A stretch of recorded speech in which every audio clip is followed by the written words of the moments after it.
hands all over. Here on Democracy Now!, democracynow.org, The War and Peace Report. I'm Amy Goodman with Nermeen Sheikh.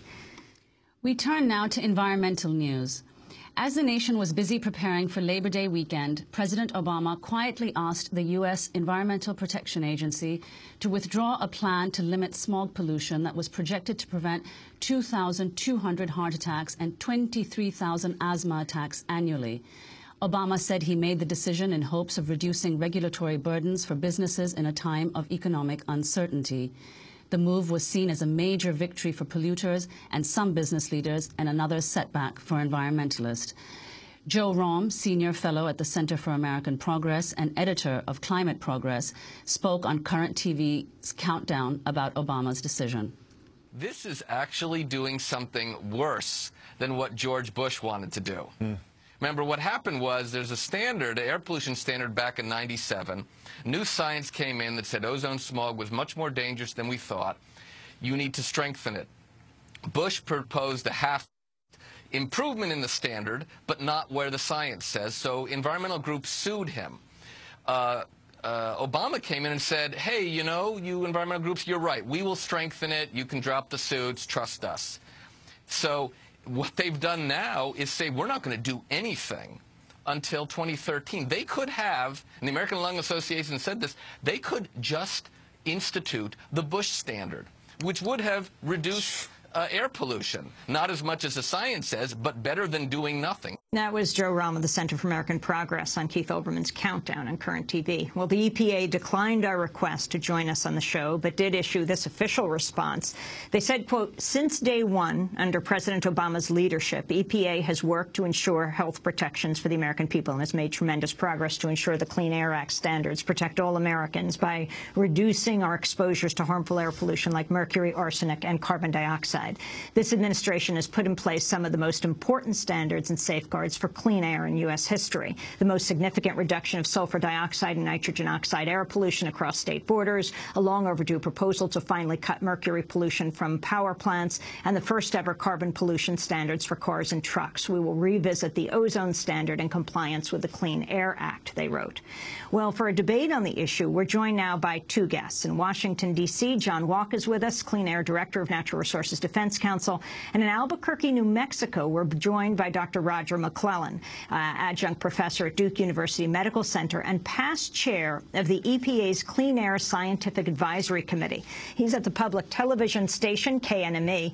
John Walke and Roger McClellan, thanks so much for being with us. John Walke, why don't you lay out why the NRDC made such a strong condemnation of the Obama administration, saying this decision on smog pollution and regulation is the worst of the administration? Well, President Obama made a brutal political calculation to sacrifice public health, clean air, and even law enforcement in order to curry favor with big oil and reduce what the president called burden to polluting industries. In doing so, he condemned the Environmental Protection Agency not only to accepting but defending in court a Bush administration smog standard that, as Joe said, is not only unprotective, but something that the head of EPA called legally and scientifically indefensible.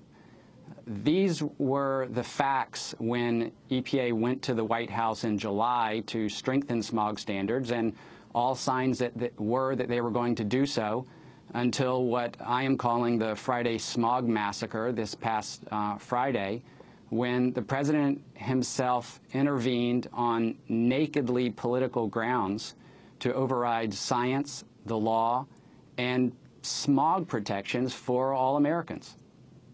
Let's get the response of Dr. Roger McClellan in New Mexico. Your response. Good morning. It's a pleasure to be on the show. I have quite a different view of this. Under the Clean Air Act, passed in 1970, we have a very orderly process for setting national ambient air quality standards for 6 criteria air pollutants. I've been involved in that process since the mid-1970s. Ironically, my first involvement was with the setting of the lead standard when I chaired an ad hoc committee to offer scientific advice on that standard. I mention irony because the EPA was pushed into setting that standard by the NRDC. I've been involved over this past 3+ decades in that process. It's an orderly process in which the statute calls for a review of the science on a 5-year cycle. That last review for the ozone standard was concluded in March of 2008. It was based on science through 2005. The then Administrator Johnson lowered the standard from 84 parts per billion to 75 parts per billion to assure that the standard was health protective. He had received advice from the Clean Air Scientific Advisory Committee. They drew a sharp line in the sand, if you will, at 70 parts per billion. What was clearly apparent to those who understand the system is they were offering both scientific advice and policy advice, and thus the administrator is not bound to follow that. When the Obama administration came in, Lisa Jackson reached back, basically said, well, if I'd been in office a year earlier, I would have made a different policy decision. She cloaked it as though it was the science compelling her to do it. Then she proceeded to set in process a review of that. It wasted literally hundreds of person-years of effort in terms of that. At the same time, she was compelled by the standard to proceed with the regular review. So here we are. The regular review is 3.5 years down the road. They'll have the opportunity to propose a standard next year, and in 2013, a final standard. So the president, with the advice of his individual, Cass Sunstein, in the Office of Information and Regulatory Affairs, I think made a reasonable decision. Let's not waste our time in terms of this reconsideration of the old standard based on outdated science. Let's proceed with the orderly process that's in place. Well, back in May, Jon Stewart of The Daily Show spoke with EPA Administrator Lisa Jackson about the alleged trade-off between environmental regulations and business growth. Let's go to that clip. Water, apparently. The argument always seems to be that the EPA cannot do that without killing business or killing jobs, that to keep, let's say, dioxin from killing us, we must kill the factory. Is there a happy medium? Can we not die, but also they live? We can. We can have a strong economy and a strong and healthy environment. We can have clean air and clean water. And in fact, there's evidence of that. There's evidence in the last 40 years that the air is 60% cleaner, while our GDP was up 207%.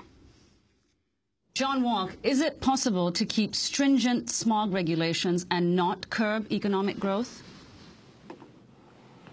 Absolutely. The irony here is that EPA found that the benefits of stronger smog protections outweighed the costs to industry, and the White House on Friday did not dispute that.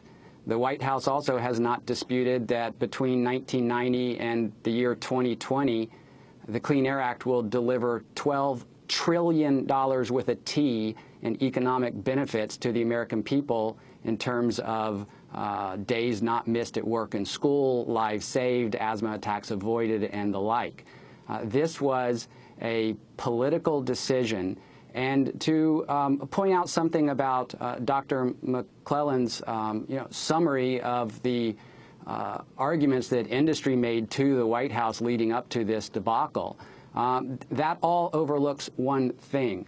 The head of EPA, Lisa Jackson, concluded that the Bush administration had broken the law in adopting unprotected smog standards that departed from the unanimous recommendations of her science advisors.